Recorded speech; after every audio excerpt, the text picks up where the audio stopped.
Hey boys, it's HarmNone. Today we're going to be customizing the Annis RE7B in Grand Theft Auto Online. Somehow this car has never made it onto my channel in a customization video, which is kind of shocking because it's honestly one of my favorite, older cars in GTA. This was released with the Cunning Stunts update all the way back in, I believe, 2016, if not maybe 2017. So it's been out for a long time. Don't know how it's never made it onto the channel, but anyway, that is all changing today, obviously starting right now. So to start off with, we're going to go all the way up on the armor for this vehicle, the brakes all the way up as well for sure. The engine, we are going to max this out because obviously we want the best acceleration possible with our new race car. Now for the exhaust option on this car, we can do the stock exhaust or the titanium tuner exhaust. I personally actually think that the stock exhaust is going to fit better for the look of this vehicle, so I'm going to keep it stock, I believe. For the lights, I am going to put xenon on this thing, and because it is a race car, I am going to put the front, back, and sides in neon on the vehicle because that does lower the center of gravity ever so slightly on the vehicle, which is going to help it just sort of stick to the road a little bit better, so that should be good.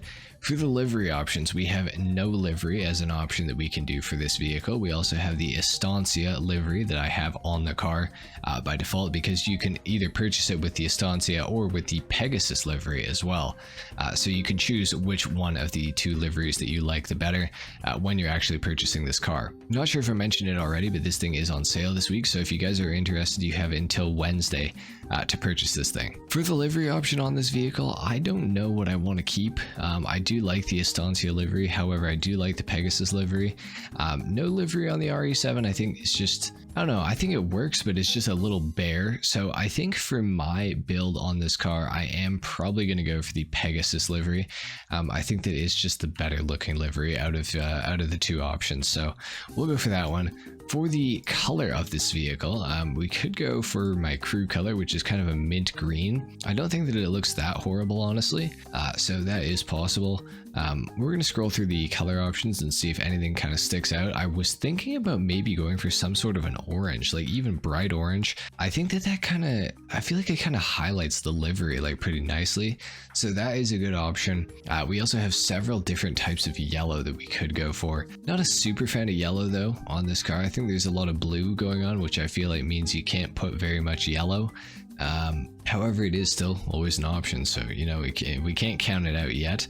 It could go ultra blue as well. I feel like ultra blue matches up really nicely with the Pegasus livery, so that's another option. We got all the browns as well. Bleached brown isn't bad. I feel like that could work on this car, honestly.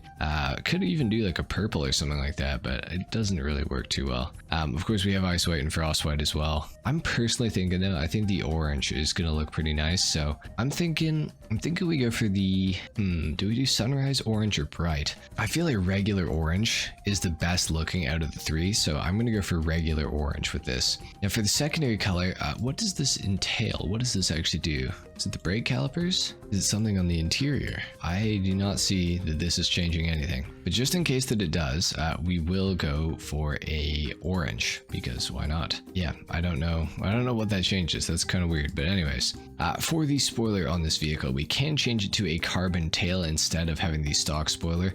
This is going to improve the downforce of the vehicle, which obviously is going to help with handling, which the RE7B actually needs. So we're going to put the carbon tail on the vehicle. We're also going to lower the suspension all the way down as much as we can. The transmission, we got to go all the way up on that, of course. For the turbo, we should put that on as well. Now for the wheels, I honestly love the stock wheels on this car, and for most of my race cars, I never end up changing the wheels. So I think that I'm honestly going to leave this alone. I think that it looks, decent enough, so we're just going to leave it. However, we are going to put bulletproof tires on just in case. And for the windows, last but not least, of course, I'm going to leave these untinted because I just don't like window tint on my race cars. I don't think that it makes much sense. So anyways, that is pretty much it for the customization. Let's take this thing outside, see how it's looking in the sunlight, and then of course we're going to do a sound test as well as a full review on the car. I feel like this is looking pretty decent out in the sunlight. I feel like the orange works. It's almost like too bright, but it kind of works because it's a race car. That's the only reason it works, but I think that it's it's okay. So now that we've seen it in the sunlight, it is of course time to hear what the RE7B sounds like, so let's take a listen.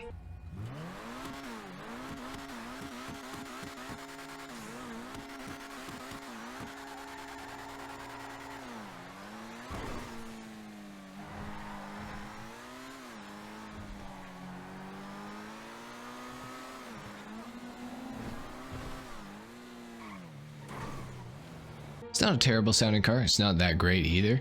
This is the interior view of the vehicle. For those of you that are interested, there is a lot of carbon fiber going on in here. It's actually pretty bare and basic almost everywhere in this car. So that is something to be noted if you like to drive in first person. It is just a lot of carbon fiber. I don't think it looks bad though. I think it looks pretty cool. Definitely looks pretty racy, so that is good. Now for the RE7B's performance, this used to be the fastest supercar in the entire game around a circuit, and for quite some time this thing actually had a speed glitch that you could do with it if you did not put bulletproof tires on the vehicle. However, that has since been patched. It got patched probably a month or two after the glitch was really prominent on the RE7, so it was pretty fun during that time. I remember I had a second RE7 that had no bulletproof tires on it, and I would absolutely destroy people in stunt races, which was pretty fun, but it was also completely unfair. So yeah, that was an interesting time for the RE7. But nowadays I'd say the RE7 is just outside of the top 10 fastest supercars in Grand Theft Auto Online around a circuit. It still has great traction and great downforce, especially at high speed, which allows it to take corners very quickly. It's also pretty grippy. It's not terrible. It doesn't really slip out on you too much. Really only if you're going into a corner with just excessive speed, like just way faster than you really should be going into the corner. It is a little bit annoying because on some of the stunt racing circuits, you can kind of get into trouble with the RE7, especially on a map. There's one called Canyon Crossing, and up at the top, before you go into the tunnel on the far side of the lake in Blaine County, there's some pretty tight corners there, and I remember the RE7, the rear end would always kind of slip in those areas, which could lose you some time. But for the most part, the RE7B was pretty great, and still is, pretty decent as well. So, it's not a terrible car. It's definitely one that I would look into this week while it's on sale for sure. If you guys have never owned an RE7B, I'd say, pick it up.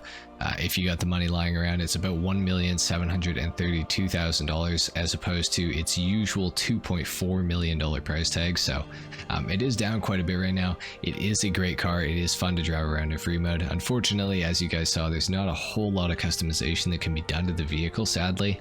So that is probably the RE7's biggest drawback. The performance is still very good even to this day, but really it's just a lack of customization that kind of keeps it kind of separated from a lot of the other really fast cars in Grand Theft Auto Online. Again, not to say it's bad, but it's just, it's a little lackluster customization wise. If you guys are going to drive it, I would recommend putting the neon kit on the bottom of it like I did.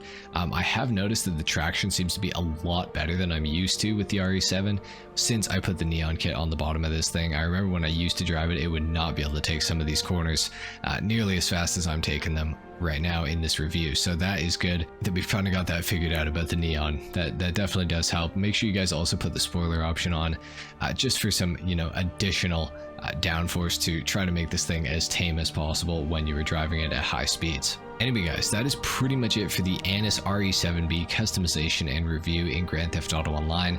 Let me know what you guys thought of my customization and the car in the comments down below. Leave a like if you enjoyed the video, dislike if you didn't, of course. Subscribe to the channel if you guys are new, and I will see you all in the next video. Until then, take care. Peace.